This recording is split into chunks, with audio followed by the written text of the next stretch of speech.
ಕಾಳಗಿ ತಾಲೂಕಿನ ಅಂಬೇಡ್ಕರ್ ಅವರ 134ನೇ ಜಯಂತಿಯ ಅಂಗವಾಗಿ ಪ್ರಬುದ್ಧ ಭಾರತ ನಿರ್ಮಾಣಕ್ಕೆ ಭೀಮ ಸಂಕಲ್ಪ ಸಮಾವೇಶ ಕಾರ್ಯಕ್ರಮವನ್ನು ಸೋಮವಾರ ಜರುಗಿಸಲಾಗಿದ್ದು, ಈ ಸಂದರ್ಭದಲ್ಲಿ ಅಂಬೇಡ್ಕರ್ ವೃತ್ತದಿಂದ ಕಾಲೇಶ್ವರ ಕಲ್ಯಾಣ ಮಂಟಪದವರೆಗೆ ಬೈಕ್ ರ್ಯಾಲಿ ಹಮ್ಮಿಕೊಳ್ಳಲಾಗಿದ್ದು, ನಂತರ ಕಾರ್ಯಕ್ರಮವನ್ನು ಉದ್ದೇಶಿಸಿ ಮಾತನಾಡಿದಂತಹ ಸಿದ್ದಬಸವ ಕಬೀರ ಸ್ವಾಮೀಜಿ, ಶ್ರೀ ಜಗದ್ಗುರು ಮರುಳ ಶಂಕರ ದೇವರ ಗುರುಪೀಠ ಅವರ ಮಾತನಾಡಿದ್ದು, ಇದೇ ಸಂದರ್ಭದಲ್ಲಿ ಚಿಂಚೋಳಿ ಶಾಸಕ ಅವಿನಾಶ್ ಜಾಧವ್ ಮಾತನಾಡಿದ್ದು, ಈ ಸಂದರ್ಭದಲ್ಲಿ ಭೀಮರಾವ್ ಟಿಟಿ ಮಾಜಿ ಅಧ್ಯಕ್ಷರು, ಜಿಲ್ಲಾ ಪಂಚಾಯತ್ ಕಲಬುರಗಿ ಸಂತೋಷ್ ನರನಾಳ್, ಜಯಂತಿ ಗೌರವ ಅಧ್ಯಕ್ಷರು, ಮಲ್ಲಪ್ಪ ಹೊಸಮನಿ ರಾಜ್ಯಾಧ್ಯಕ್ಷರು, ದಲಿತ ಪ್ಯಾಂಥರ್ ಸೇರಿದಂತೆ ಅನೇಕರು ಭಾಗಿಯಾಗಿದ್ದರು.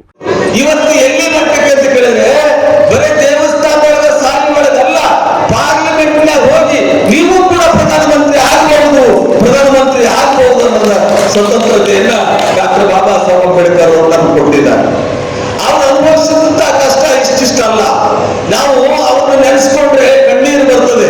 ಬಹಳ ಜನ ಹೇಳ್ತಾರೆ, ಬಾಬಾ ಸಾಹೇಬ್ ಅಂಬೇಡ್ಕರ್ ಅವರು, ಡಾಕ್ಟರ್ ಬಾಬಾ ಸಾಹೇಬ್ ಅಂಬೇಡ್ಕರ್ ಅವರು ಬೆವರು ಸುರಿಸಿ ಸಂವಿಧಾನ ಬರೆದರು ಅಂತ. ನಾನದು ಬೆವರು ಸುರಿಸಿದ್ರು ಅಂತ ಹೇಳಲ್ಲ. ಅವರು ವೈಯಕ್ತಿಕ ಬದುಕನ್ನು ಬದಿಗೊತ್ತಿ ಅವರ ಮೈಯನ ರಕ್ತ ಸುರಿಸಿ ಸಂವಿಧಾನ ಬರೆದಿದ್ದಾರೆ. ರಕ್ತದ ಹನಿ ಹನಿಯಿಂದ ಸಂವಿಧಾನ ಬರೆದಿದ್ದಾರೆ. ವೈಯಕ್ತಿಕ ಬದುಕನ್ನು ನೆನಪು ಮಾಡಿದ್ರು. ಇವತ್ತಿನ ರಾಜಕಾರಣಿಗಳ ನಾವೆಲ್ಲ ನೆನೆಸ್ಕೋಬೇಕು. ಬಾಬಾ ಸಾಹೇಬ್ ಅಂಬೇಡ್ಕರ್ ಅವರ ಪುಣ್ಯದ ಫಲದಿಂದ ನಾವೆಲ್ಲ ಮೆರೀತಾ ಇದ್ದೀವಿ. ರಾಜಕಾರಣದಲ್ಲಿ ಏನೇನು ಸಂಪಾದನೆ ಮಾಡ್ತಾ ಇದ್ದೀವಿ. ಆದ್ರೆ ಒಂದು ವಿಷಯ ನೆನಪಿಟ್ಕೋಬೇಕು ನಾವೆಲ್ಲ, ಬಾಬಾ ಸಾಹೇಬ್ ಅಂಬೇಡ್ಕರ್ ಅವರು ಒಂದು ಸಲ ಮಂತ್ರಿ ಆದ್ರೂ ಕೂಡ ಲಕ್ಷ್ಯ ಇಟ್ಟು ಕೇಳಿ, ಅವ್ರ ಮಗ ತೀರ್ಕೊಂಡಾಗ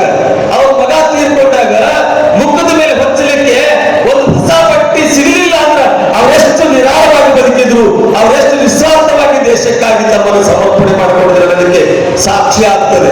ಅವ್ರ ಮಗನಿಗೆ 108 ಎಷ್ಟು ಕಷ್ಟ ಆಗುತ್ತೆ ನಮ್ಗೆ ಗೊತ್ತು. ಸಣ್ಣ ಮಕ್ಕಳು ಥೀಸಿಸ್ ಬರೀಬೇಕಿದ್ರೆ. ಆದ್ರೆ ಬಾಬಾ ಸಾಹೇಬ್ ಅಂಬೇಡ್ಕರ್ ಅವರು ನಮ್ಮ ದೇಶದಲ್ಲಿ ಬರೀ ಒಂದು ಜಾತಿ ಜನ ಅಷ್ಟೇ ಅಲ್ಲ, ಇಡೀ ಒಂದು 100ಕ್ಕಿಂತ ಜಾಸ್ತಿ ಜಾತಿಗಳು, 100ಕ್ಕಿಂತ ಜಾಸ್ತಿ ದೇವಸ್ಥಾನಗಳು, ನಮ್ಮದವರ ರಿಲಿಜನ್ ಬೇರೆ ಬೇರೆ ಜಾತಿ ಇದ್ರೂ ಕೂಡ ಎಲ್ಲರಿಗೆ ಸಮಾನತೆ ಸಿಗ್ಬೇಕಂತ ಒಂದು ಕಲ್ಪನೆ ಇಟ್ಕೊಂಡು ಬೇರೆ ಬೇರೆ ಕಡೆಯಿಂದ ಸಂವಿಧಾನವನ್ನು ಒಂದು ರಿಸರ್ಚ್ ಮಾಡಿ ನಮ್ಮ ಭಾಗಕ್ಕೆ, ನಮ್ಮ ದೇಶಕ್ಕೆ ಯಾವ ಬೆಸ್ಟ್ ಸೂಟ್ ಆಗುತ್ತೆ ಅಂತ ಒಂದು ಸಂವಿಧಾನ ಬರ್ತಿತ್ತು ಮಹಾನ್ ನಾಯಕರು ಬಾಬಾ ಸಾಹೇಬ್ ಅಂಬೇಡ್ಕರ್ ಅವರು. ಅದಕ್ಕೆ ಇದು ಒಂದು ದೊಡ್ಡ ಕೊಡುಗೆ ಕೊಟ್ಟಿದ್ದು ನಮ್ಮ ಬಾಬಾ ಸಾಹೇಬ್ ಅಂಬೇಡ್ಕರ್ ಅವರು. ಅದು ಯಾವತ್ತೂ ನಾವು ಮರಿಬಾರ್ದು. ನಾನು ಚಿಂಚೋಳಿಂದ ಬಂದಿದ್ದೆ. ನಾವು ದೇವಸ್ಥಾನ ಹೋಗ್ತೀವಿ, ದೇವ್ರ ಪೂಜೆ ಮಾಡ್ತೀವಿ, ಆದರೆ ನಾವು ದೇವರು ನೋಡಿಲ್ಲ, ಯಾರು ನೋಡಿಲ್ಲ ದೇವರಿಗೆ. ಆದರೆ ನಮಗೆ ನಮ್ಮ ಕಾಲಕ್ಕೆ ಯಾರಾದ್ರೂ ದೇವರಿದ್ರೆ ಬಾಬಾ ಸಾಹೇಬ್ ಅಂಬೇಡ್ಕರ್ ಅವರು. ಯಾಕಂದ್ರೆ ಅವರು ಬರ್ತಿದ್ದ ಸಂವಿಧಾನ ಇಲ್ಲಿವರೆಗೂ ನಾವು ಪಾಲಿಸ್ತಾ ಇದ್ದೀವಿ. ಕೆಲವರು ಅಂತಾರೆ, ಕೆಲವರು ರಾಜಕೀಯ ನಾವು ಪಾರ್ಟಿ ಪಕ್ಷ ಆ ಥರ ಮಾತಾಡ್ತಾ ಇಲ್ಲ. ಆದರೆ ಕೆಲವರು ಇರ್ತಾರೆ, ಸಂವಿಧಾನ ಬದಲಾವಣೆ ಮಾಡ್ತೀವಿ, ಅದು ಮಾಡ್ತೀವಿ, ಅದು ಸಾಧ್ಯನೇ ಇಲ್ಲ. ಎಲ್ಲಿವರೆಗೂ ಸೂರ್ಯ ಚಂದ್ರ ಇರುತ್ತೆ ಅಲ್ಲಿವರೆಗೂ ಯಾರ ಕೈಯಲ್ಲೂ ಸಂವಿಧಾನ ಬದಲಾವಣೆ ಮಾಡೋಕ್ಕೆ ಸಾಧ್ಯನೇ ಇಲ್ಲ. ಅದು ಆಗೋಕ್ಕೂ ನಾವು ಬಿಡಲ್ಲ. ಎಲ್ಲಿವರೆಗೂ ನಮ್ಮ ಪ್ರಾಣ ಇರುತ್ತೆ ಅಲ್ಲಿವರೆಗೂ ಅದು ಆಗೋಕ್ಕೂ ಬಿಡಲ್ಲ, ಯಾವುದೇ ಪಕ್ಷ ಇರಲಿ.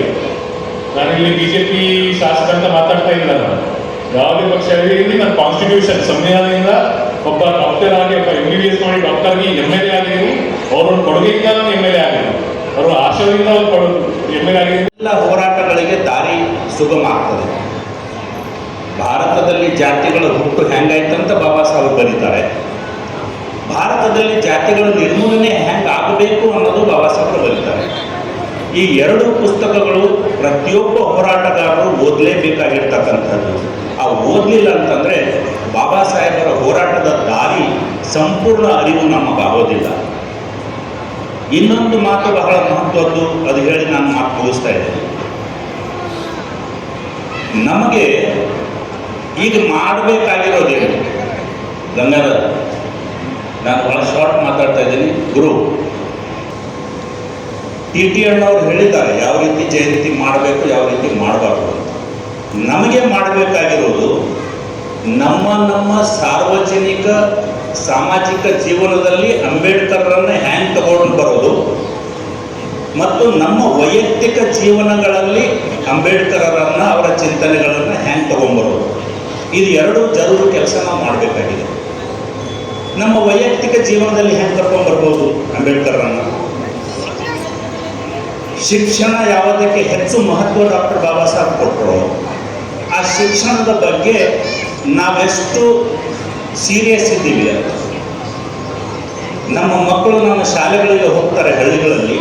ಇವತ್ತು ನಮ್ದೆಲ್ಲ 90% ದಲಿತರ ಮಕ್ಕಳು ಸರ್ಕಾರಿ ಶಾಲೆಯಲ್ಲಿ ಹೋಗ್ತಾರೆ. ಮಕ್ಕಳು ಏನು ಕಲಿತಿಲ್ಲ ಅಂತ ಹೇಳಿ ಶಿಕ್ಷಣಕ್ಕೆ ಮಹತ್ವ ಕೊಡಲಿಲ್ಲ.